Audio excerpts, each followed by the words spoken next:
رات ساکت تھی مگر اسلام آباد جاگ رہا تھا۔ پارلیمنٹ ہاؤس کی روشنیاں غیر معمولی طور پر تیز محسوس ہو رہی تھی، جیسے دیواریں بھی جانتی ہوں کہ اگلے چند گھنٹوں میں پاکستان کی سیاست ہمیشہ کے لیے بدلنے والی ہے۔ گھڑی کی سوئیاں آہستہ آہستہ 12 بجے کے قریب پہنچ رہی تھی۔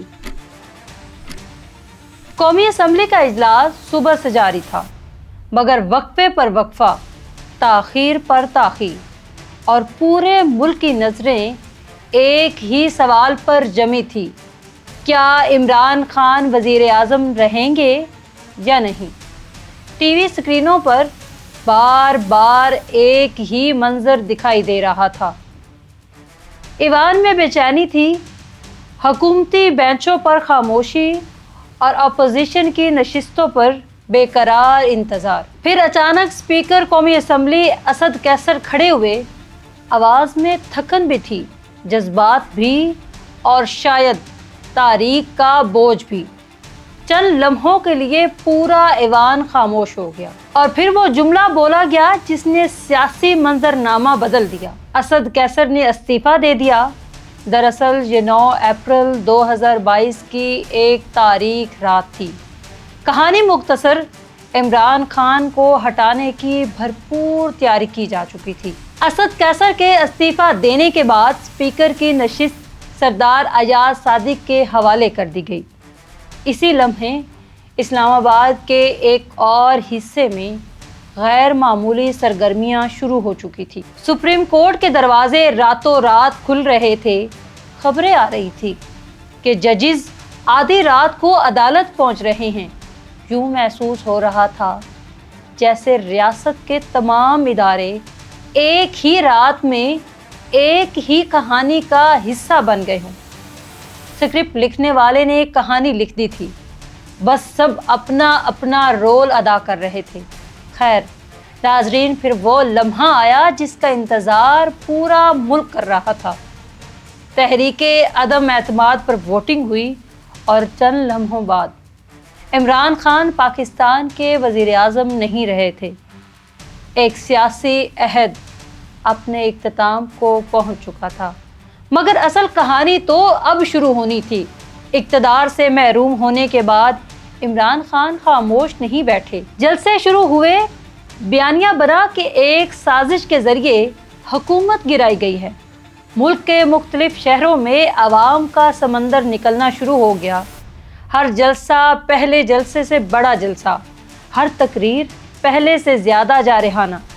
پاکستان تحریک انصاف دوبارہ اپوزیشن میں تھی، مگر اس بار وہ خود کو صرف اپوزیشن نہیں بلکہ مزاحمت کی علامت بنا رہی تھی۔ نواز شریف کی طرز پر عمران خان بھی کہہ رہے تھے: مجھے کیوں نکالا؟ دوسری طرف نئی اتحادی حکومت تھی جسے معیشت، مہنگائی، IMF اور سیاسی عدم استحکام جیسے طوفان کا سامنا تھا۔ ملک 2 واضح سیاسی حصوں میں تقسیم ہوتا جا رہا تھا۔ پھر وقت گزرتا گیا اور تاریخ نے ایک اور خطرناک موڑ لیا۔ دن آیا 9 مئی 2023 کا دن۔ یہ صرف ایک تاریخ نہیں تھی، یہ وہ دن تھا جس نے پاکستان کی سیاست، طاقت کے توازن اور ریاستی بیانیے کو مکمل طور پر بدل دیا۔ اسلام آباد ہائی کورٹ کے احاطے میں اچانک ہلچل مچی۔ رینجرز اہلکار عمران خان کو گھسیٹتے ہوئے گرفتار کر کے لے گئے۔ وہ منظر لمحوں میں پورے ملک میں پھیل گیا۔ ملک کے ایک مقبول ترین لیڈر کو گریبان سے پکڑ کر لے جایا گیا۔ پوری دنیا نے یہ منظر دیکھا۔ کچھ نے افسوس کیا اور بعض نے اسے مکافات عمل کہا۔ خیر، سوشل میڈیا پر یہ خبر آگ کی طرح پھیل گئی، اور پھر ملک جلنے لگا۔ ہزاروں اور سینکڑوں لوگ سڑکوں پر نکل آئے۔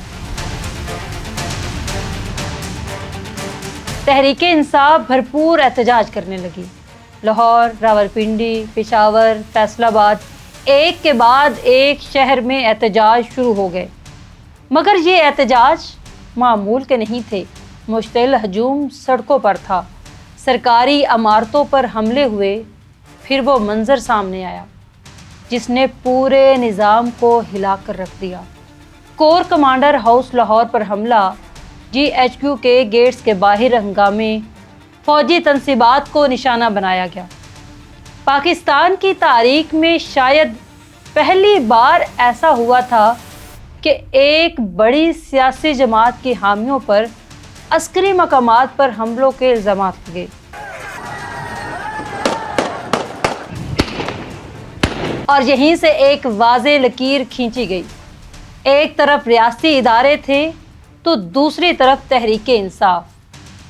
9 مئی کا ذکر ہو اور سابق ISI چیف جنرل فیض حمید کی بات نہ ہو، یہ کیسے ممکن ہے؟ ایک طبقہ یہ کہتا ہے کہ اس سب کے پیچھے خود فوج اور فیض حمید تھے۔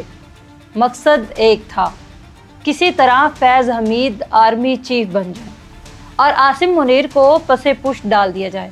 یہی وجہ ہے کہ عمران خان کے دور کے کئی فوجی افسران کو یا تو گھر بھیج دیا گیا یا ٹرانسفر کر دیا گیا۔ کچھ تجزیہ نگاروں کا ماننا ہے کہ عمران خان اور فیض حمید کی یہ ملی بھگت تھی۔ جو بھی ہوا ناظرین، 9 مئی کے بعد ملک کا سیاسی منظرنامہ بدل گیا۔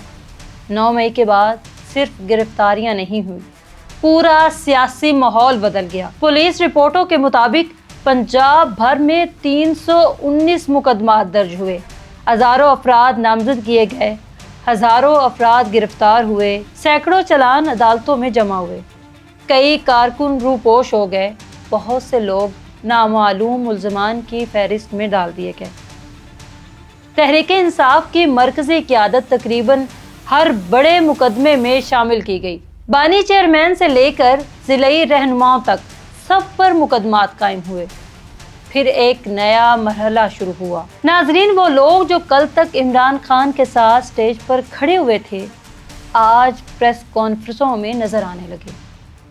فواد چودھری، علیم خان، فردوس شمیم نقوی، اسد عمر، شیریں مزاری، سب ایک ایک کر کے رہنماؤں نے پارٹی چھوڑنے کا اعلان کیا۔ کسی نے کہا کہ 9 مئی قابل مذمت ہے، کسی نے سیاست سے کنارہ کشی اختیار کر لی، کسی نے بس خاموشی اختیار کی۔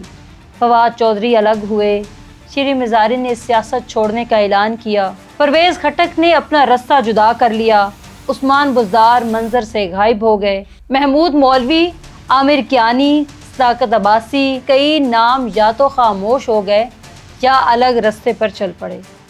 کچھ رہنماؤں نے نئی جماعتوں کا رخ کیا، کچھ نے خود کو بچانے کی کوشش کی، مگر دوسری طرف کچھ لوگ ڈٹے رہے۔ شاہ محمود قریشی، ڈاکٹر یاسمین راشد، اعجاز چودھری، عمر ایوب، زرتاج گل، علی محمد خان، شبلی فراز، یہ وہ نام تھے جنہوں نے دباؤ، مقدمات اور گرفتاریوں کے باوجود عمران خان کا ساتھ نہیں چھوڑا۔ کئی رہنما بار بار گرفتار ہوئے، کئی جیلوں میں رہے، کئی عدالتوں کے چکر لگاتے رہے، اور پھر سزاؤں کا ایک سلسلہ شروع ہوا۔ ملٹری کورٹس میں مقدمات چلے۔ حسان نیازی سمیت متعدد افراد کو 10 سال قید کی سزائیں سنائی گی۔ ڈاکٹر یاسمین راشد، سرفراز چیمہ، محمود الرشید، اعجاز چودھری جیسے رہنماؤں کو بھی سزائیں سنائی گئی۔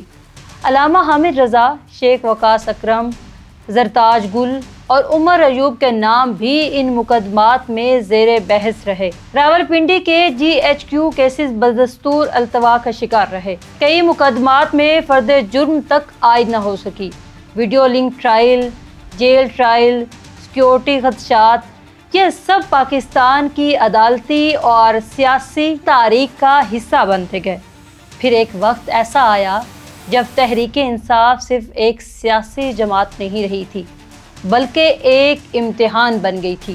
جو ساتھ کھڑا رہا اس نے قیمت ادا کی، جو الگ ہو گیا اس پر غداری کے الزامات لگے۔ سوشل میڈیا میدان جنگ بن گیا، خاندان تقسیم ہو گئے، دوستیاں ٹوٹ گئی، اور پاکستان کی سیاست پہلے سے کئی زیادہ تلخ ہوتی چلی گئی۔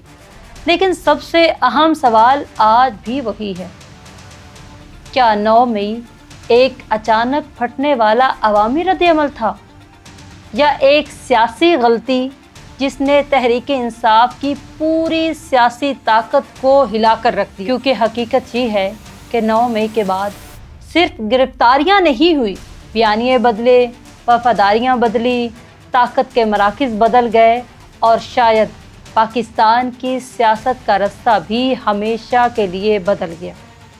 آج بھی جب رات گہری ہوتی ہے اور ٹی وی سکرینوں پر وہ پرانے مناظر چلتے ہیں، پارلیمنٹ ہاؤس کی وہ رات، سپریم کورٹ کی وہ ہلچل، عمران خان کی گرفتاری، جلتے ہوئے دروازے، بھاگتے ہوئے لوگ، عدالتوں کے باہر کھڑی گاڑیاں اور جیلوں میں بند رہنما، تو ایک سوال اب بھی ہوا میں معلق محسوس ہوتا ہے، کہانی ختم ہوئی یا ابھی باقی ہے؟